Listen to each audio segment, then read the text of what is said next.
On the quiet evening of September 17th, 2023, officers in Romoville, Illinois responded to what began as a routine welfare check. The call came from a worried mother who hadn't heard from her daughter, son-in-law, or 2 grandchildren all day. What unfolded next would lead to a grim and shocking discovery, leaving the community in disbelief. Lairway Communications, how can I help you? Yes, please. I'm calling for my daughter, Zoraida Bartolome. She lives at 5, and we haven't heard from her or her husband or her children during the whole day. No answering the phone. If somebody can go by the house and check them, because the husband, they called from his work that he didn't show up to work. And he never, he's always at work. Okay, give me 1 second. Thank you. When police arrived at the scene, the house was eerily quiet, with all the lights turned off except for a single dim porch light. The faint glow from the door light added an unsettling feel, hinting that something was not quite right.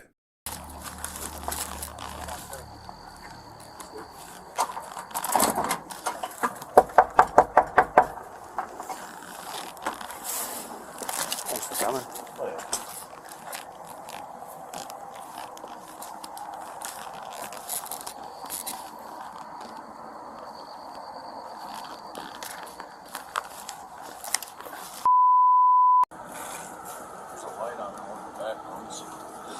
Hey, I got a TV knocked over and a coffee table knocked over.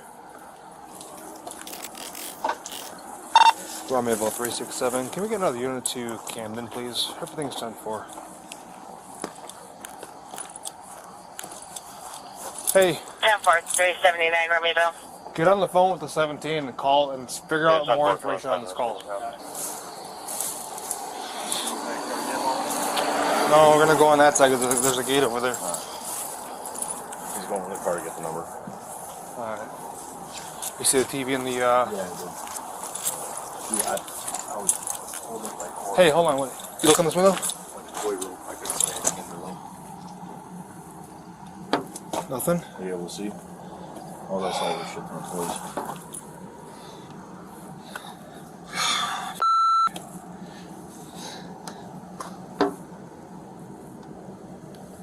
Here, wait. Keep shining, because I can kind of see a little bit better now. Okay. Oh, wait. Lights are all off?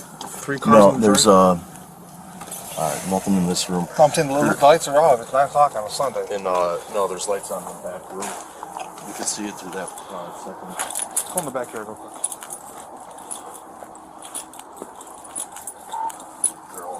They're all on myself and 67 are going towards the backyard. Just a heads up. 10-4.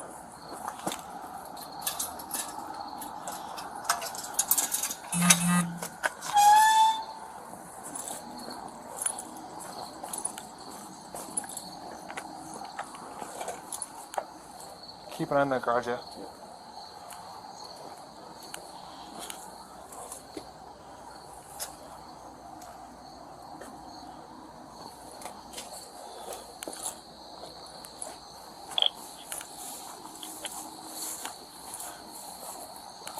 I'm trying to.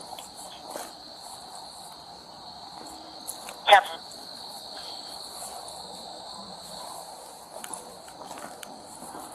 Want to try that door real quick, Ron?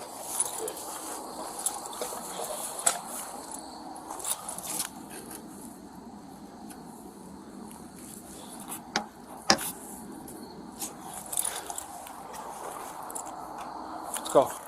See if we can speak in the back. There's a window, right?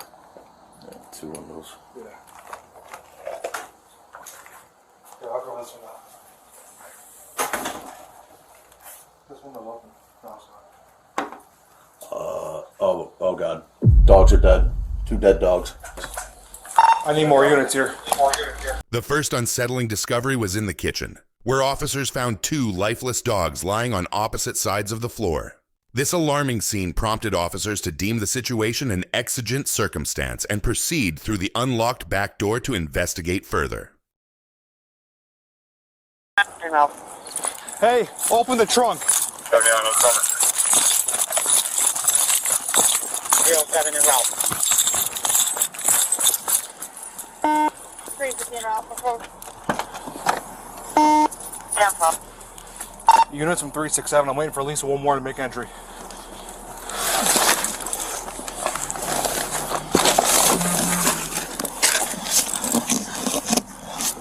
You got to do it to the front or the back, huh? We'll do back. 50 of a ram.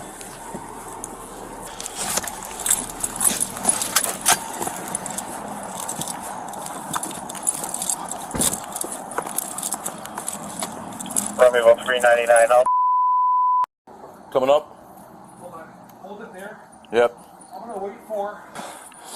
You know what? I'm waiting for 2 more units because I want 2 units up front, while 3 make entry in the back.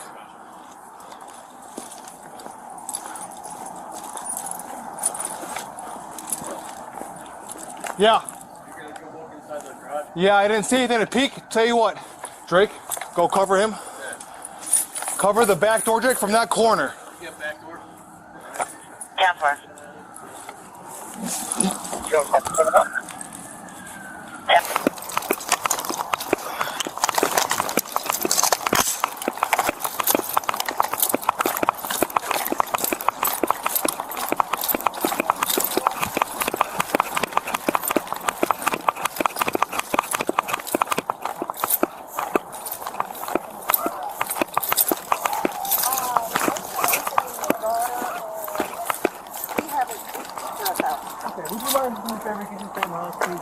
What do you want to say?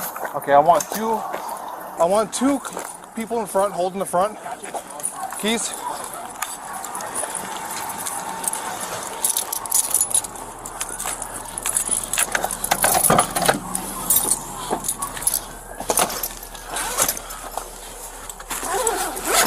This is Romeo 350. Can you have fire stage? 10-4.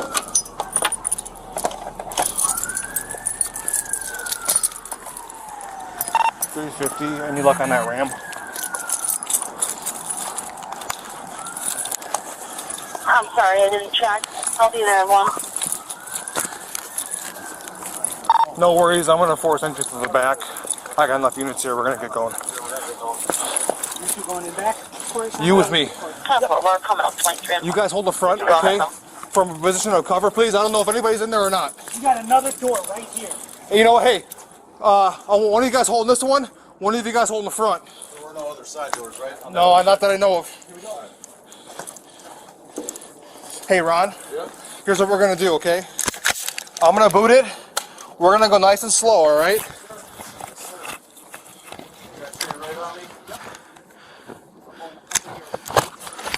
Drake, you stay behind me. Right when we get to the door, there's going to be one dead dog. You got to get over. Hey, no, you're behind me, To okay? the left, there's a second dead dog. You stay in the back of the stack. You watch our 6 as we move through the house, okay? God, these fucking lights are looking at the sea. Corey, come up here, cover this door, this window. This lights is dead. Christian, here.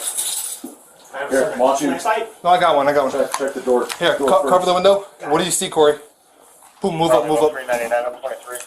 I got nothing. Moving up. How many dead dogs you got? We got one dead dog right here. We got a second dead dog over to the left. To the front. All right, watch out. Watch out. Hey, why don't you check the door handle first before we take it? Here. Stand by. Door's open.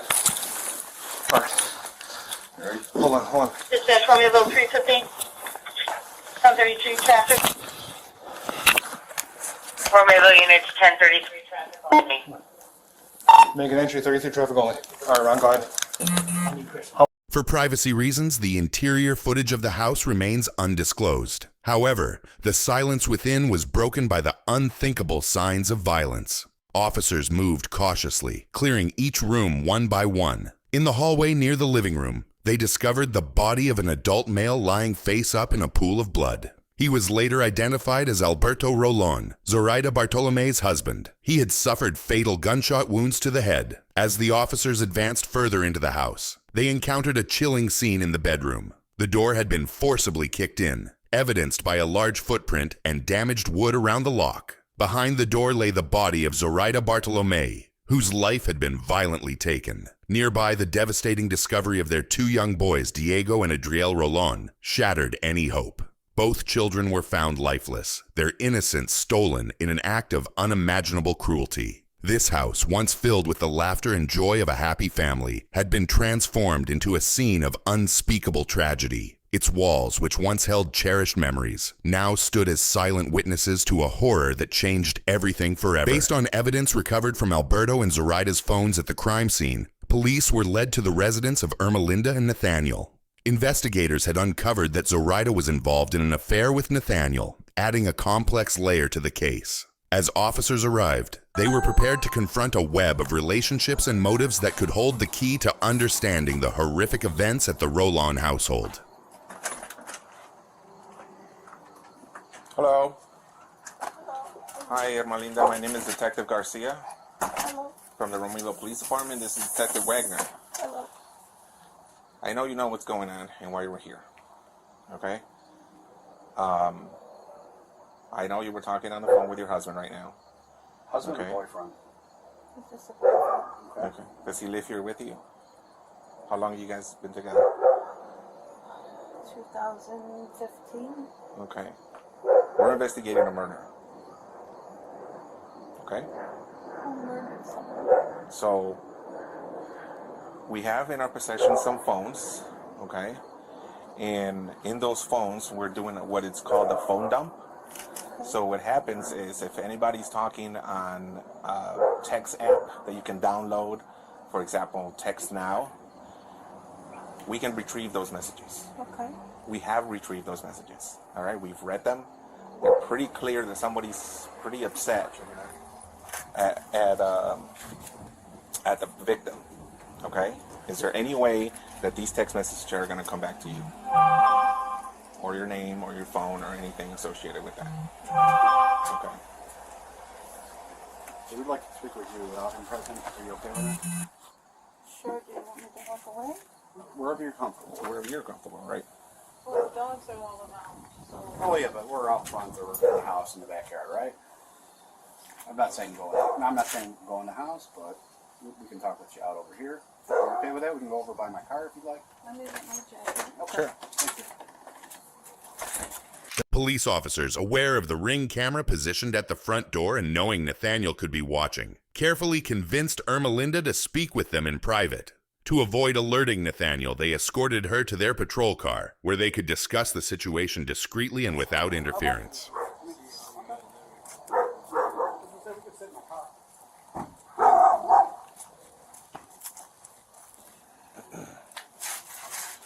Are you comfortable talking here?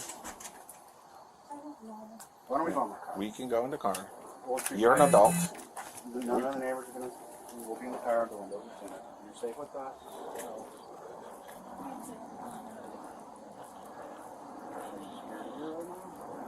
No, you can have a seat in the front, passenger. It's all now.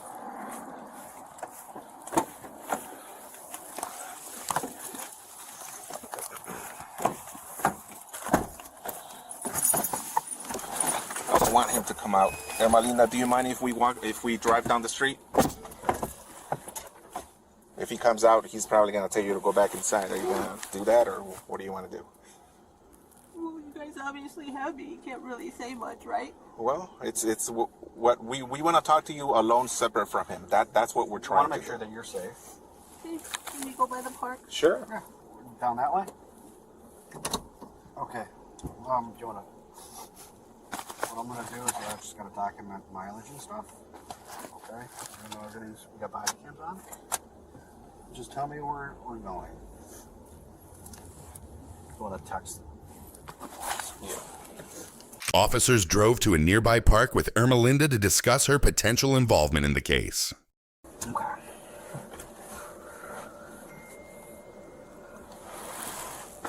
Ermalinda, Yeah. how long have you known Huey? Since probably 2015. Okay. Why are you scared of him? Oh, I'm not scared. Well, Okay. Why are you scared right now? Because when I called him, because I was scared, I didn't know where he was. Okay. He said, someone's following me. Okay. So I called. And then I heard him say, why are you following me? Do you want to search the car? And then someone said to him, there are messages from you, and it's because her husband found out you were having an affair. And I didn't know that. You didn't know what? That he was having an affair. Okay. When did you find that out? Right now? Just right now. Okay. When's the last time that he had an affair? Because I know this is not the first time. No, it's not. Okay. When's the last time you knew he had an affair? When we first started dating. 2015? 2015 to maybe 17. You know what? His son was born, and he said, I'm not having any more affairs. I'm not cheating on you. Okay. Stupidly. Okay. Do I know if he stopped? No, I don't know. Okay, so the last time you Well, hold knew? on. Okay. So then I had a party at my house. Mm-hmm. And I fell asleep, and apparently he said someone kissed him, and that was the. So I don't know, maybe it was 2019. Okay. And he said, no, she kissed me, and that was it. Come on. We're all drunk. You know him better than we do, so. Anyway. Ermalinda initially pretended to cooperate with officers, but investigators soon uncovered her as the mastermind behind the horrific crime. Jealous of Nathaniel's long-standing affair with Zoraida, she devised an elaborate scheme to manipulate him. Posing as a fake hacker, Ermalinda convinced Nathaniel that Zoraida was a mole within their supposed cartel operations. She used spy software, fake online identities, images from the internet, and even online translators to pose as someone fluent in Bulgarian. Her manipulation ultimately drove Nathaniel to commit the unthinkable, killing Zoraida and her entire family. Armed with this information, investigators approached Nathaniel at his workplace. They knew his phone was the key to proving his involvement. If he were innocent, he would have handed it over willingly, but his resistance only deepened their suspicions, setting the stage for the critical next steps in the investigation. Yeah. Hold on a second.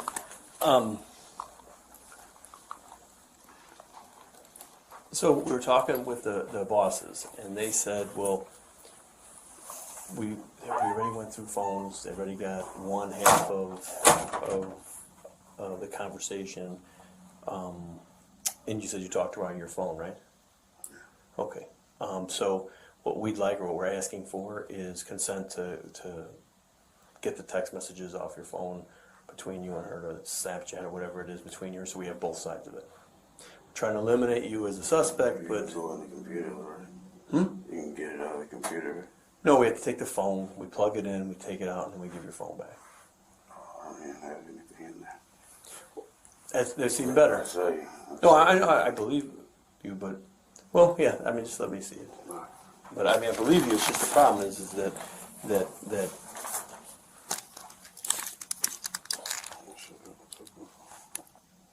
This is all I have right there from her. I didn't have anything back.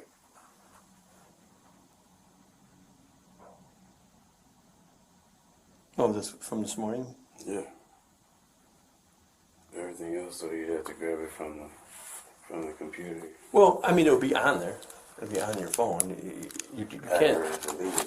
Still in the thing.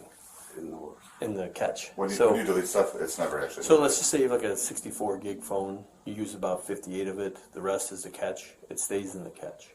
And why I asked is the bosses called right away. They were like, well, they're like, we'd like to see if we can get the stuff, you know, from your end back that way, and see if maybe maybe your husband got wind of it and pulled it off or something. So we just want to take a look. I mean, on our side of it, we can get a search warrant, you know, to go through the phone, and just take a little longer. But on the fastest way would be consent, pull it off, and give your phone back. Than it would be to, and again, I explained to you earlier, I'm trying to eliminate you. Yeah. I mean, we have a deceased girl, and her last fling or boyfriend or whatever is you, and I'm sure that you know, if you're an outsider looking in, who's your suspect?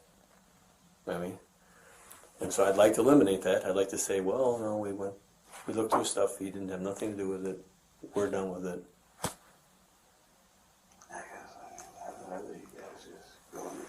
I agree with you, but again, there's it would take us, you know, a couple hours to pull information off the phone that could eliminate you as a suspect, like right from the start. It's up to you. It feels like you're pretty suspect enough, man. Well, I mean, I'm not joking with you. We anytime somebody dies, you look at the husband, the boyfriend. If it's a girl, if it's a guy, you look at his wife and any kind of lovers he had, and that's what we look at. We start there. And then this person was at work, so we eliminate that. This person was, you know, we went through the phone. There's nothing between those two, no threats, no, I mean, you're telling us there's no threats, but I can't go to, you know, to our bosses. I can't go to a state attorney and say, no, I verified it, there's no threats. I have to, if I can verify and say, no, I went through his phone, there's no threats. They seemed to be good together. There was no threats. There was no animosity between the two of them. There was no fighting. There was none of that stuff. Eliminate it. Just go on the computer, Chief, because I don't want to give up my phone. You know what I'm saying? I understand. I'm just telling you, it's I completely understand what you're saying. And I'm not even trying to give you guys a hard time, but like taking my phone and all that, like that. And you already told me like you can get it from. We can get her side of it. I can't get your side. That's the problem. So I can get her side of it. If you know where she's got her phone, I can get that side of it. How about this? How about I come see you guys later today after work or something like that? Because I got other in there that I don't necessarily want you to be like looking at. You know what I'm saying? I understand. But again, And I promise you, I don't care what you look at. No, no, it's not like freak like that or anything like that. Well, I'm saying even if we, yeah, I mean, if you, again, well, I'm asking for consent. The consent means that we plug it right in, we dump it because you've told us it's okay. Without that, then we have to get a search warrant. If we get a search warrant, then we have to type that up, and it's going to take longer. I can bring it down to you guys, and you can dump it all you want to. We're cool with that. We'll be there. The address is on the card. Well, let me step out. There right after work. Yeah.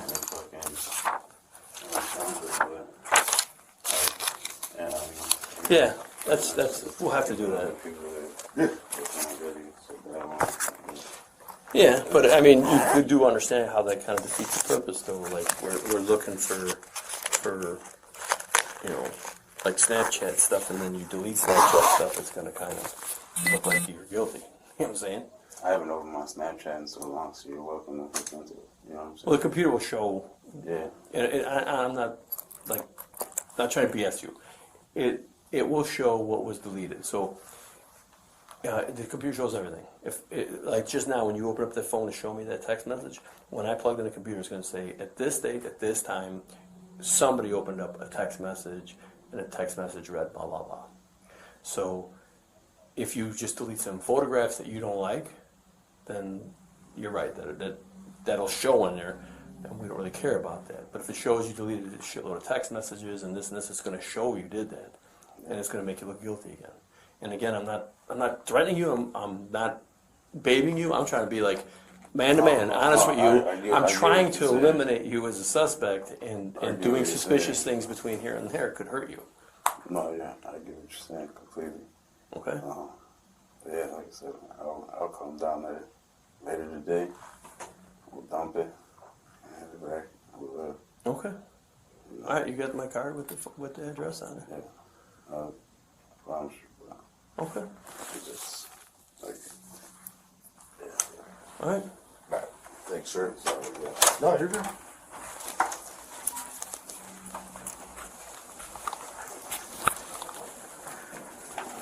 Nathaniel agreed to a DNA cheek swab, but later tried to dump his phone after deleting incriminating messages. Police, however, successfully retrieved the messages, uncovering key evidence. I gotta ask, did you have anything to do with this? Okay. You know I have to ask, and you know that your number is going to be in her phone, and we're going to find your text messages, and we're going to find that stuff, and I want to get a surprise later on that you guys are fighting, or that there was something going on between you two, or the three of you that I don't know about, you know? Nothing like that. Nobody was threatening anybody. We weren't fighting. Like, really, she was like fucking angel, you know what I'm saying? Sweet girl, so like. Okay, like I said, we you know, we're this is so new to us because investigation-wise. We have tons of videos to go through and license plates, readers, and like text messages, Snapchat messages, and all that stuff. So it's so in the beginning of this investigation that we're just kind of reaching out to talk to all her family, friends, and everybody like that. And that's why we're here talking to you. And I just hope, I mean, in your head, if you could think of something like, oh, you guys should know about this, it's the time to tell us now before we find it later on, you know, in the computer, or we find it in a phone message or something, okay? Yeah, I mean, obviously we're going to stay in touch with you. I'd ask, you know, a couple more questions, might be a little hard for you, but are you willing to take a polygraph test if ever needed? I guess. And then DNA, you know, swab in your mouth if needed. I'm asking this stuff now. I mean, we again, these are one of those things where if in the future we needed it, I could go to a judge and say, you know, this is why I believe I need it, and get a warrant for it. But I always ask people. I ask people straight up, right? Because, you know, most people ain't gonna know how. They're like, yeah. No, yeah. I mean, I never. This is just some shit that I never thought of. I doubt you'd be in the middle of that, exactly. But you can see how, like, you're not the only person we're going to talk to, and we're going to talk to lots of people, and we're going to talk to lots of family members, and we're going to talk to neighbors, we're going to talk to a ton of people. But we're starting off with the people closest to her, and we're here. That's why we're here talking to you, you know, her family and you. And so I ask these questions because, yeah, later on, if we are able to come up with like a DNA sample of something, I am going to ask everybody who she knows if they were willing to give up a DNA swab so that I can eliminate them right away. If I eliminate you right away, we don't have to keep coming down here bothering you. I don't have to bother you at home. I don't, you know, we're done with you. We don't have to call you anymore. Stuff like that. Yeah, like, and I don't even think like her family knew anything about us. Well, I can tell you right now, we're sitting here in this office talking to you. Somebody knew. Oh, okay. We wouldn't be here talking to you. That's a good point. But I didn't think that she was talking like to any family like that. Well, I think they're done. I'll give you my card. Yeah, I'll give you my card. If you think of something, give me a call. If like when you're back at work, you know, back there you're working, another employee comes up to you and goes, "Hey man, I heard this or I heard that." Just give me a call and let me know what you heard, because I mean, we're asking for your help. And I'm sure you would like to see this get solved just like us, you know what I mean? Yeah, because I'm pretty angry. Yeah. I would,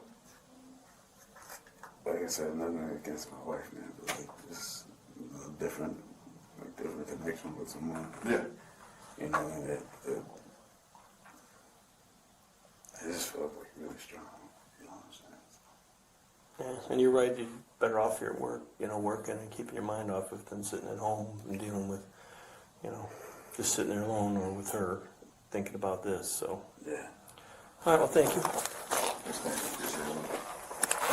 Police discovered from Nathaniel's phone that he and Ermalinda meticulously planned the murder of Zoraida with chilling premeditation. Using Ermalinda's fake hacker persona, their plot began with thorough research into Zoraida's home, mapping its layout and analyzing the neighborhood for security cameras. They identified a vacant house behind Zoraida's property, which provided an opportunity to avoid detection. To stage the crime as a botched burglary, Ermalinda instructed Nathaniel to damage the scene to make it appear as though teenagers were responsible. Ermalinda drove to the scene in her Chevrolet Malibu as planned, while Nathaniel carried out the horrifying act. Ermalinda's vehicle was seen in the area of Concord Avenue, where she circled Zoraida's house multiple times, ensuring the plan was ready. The aftermath of their crime was also carefully calculated. They intended to destroy any evidence by taking Zoraida and Alberto's phones, burning their clothes, and eliminating all traces of their involvement. However, a storm on the night of the murders prevented them from burning the evidence in Nathaniel's backyard. By the early hours of Wednesday, September 20th, 2023, Ermalinda was reported missing by her family after it became evident that she and Nathaniel were under investigation for murder. During this time, Nathaniel confessed his involvement to his mother. Ermalinda was subsequently added to a nationwide law enforcement database as armed and dangerous, with an alert indicating she was traveling with Nathaniel in his GMC vehicle. Their whereabouts were traced to a Walmart parking lot in Catoosa, Oklahoma, where a police captain spotted them near a black GMC Yukon. Security footage showed the pair walking calmly and appearing relaxed despite the ongoing investigation. When the captain activated his emergency lights, the pair fled in the vehicle, striking another car before crashing into a concrete divider. The crash trapped the driver's side doors and the vehicle caught fire. Moments later, the captain reported hearing 2 gunshots from within the burning SUV, marking the dramatic and tragic conclusion to their deadly plot. Car's on fire! Get out of the car! What's your background? Get out of the vehicle! Get out! There you go? Yep. Where you go in?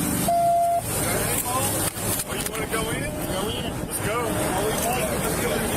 Yes. On your right. There's no ticket right behind you. I got door. Do not see movement. No movement.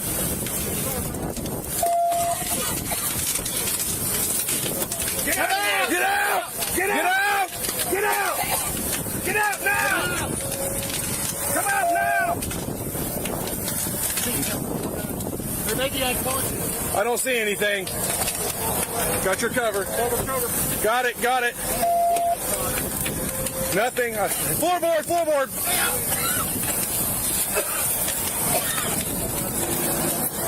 Get her. Got cover. Grab her belt.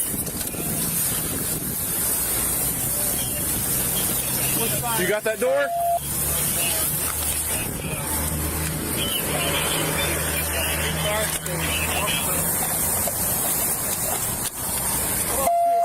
Can't see. Where's fire? Get fire extinguisher at least.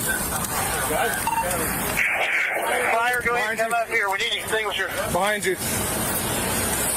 I got driver door.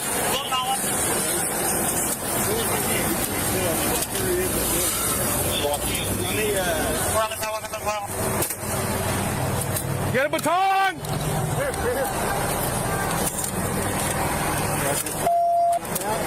Moving to your left.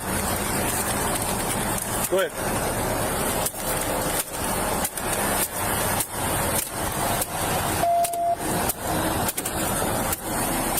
Nathaniel was found dead in the driver's seat, with 2 gunshot wounds to the head. An autopsy confirmed that one wound was non-fatal, while the other, self-inflicted, ended his life. Ermalinda sustained a single gunshot wound to the back of the head, inflicted by Nathaniel. She was transported to the hospital but was later pronounced dead. If you found this story compelling and want to stay updated on more gripping cases, don't forget to like, comment, and subscribe to our channel. Your support helps us bring you detailed coverage of the events that shape our world. Hit the notification bell so you never miss an update, and let us know your thoughts in the comments below.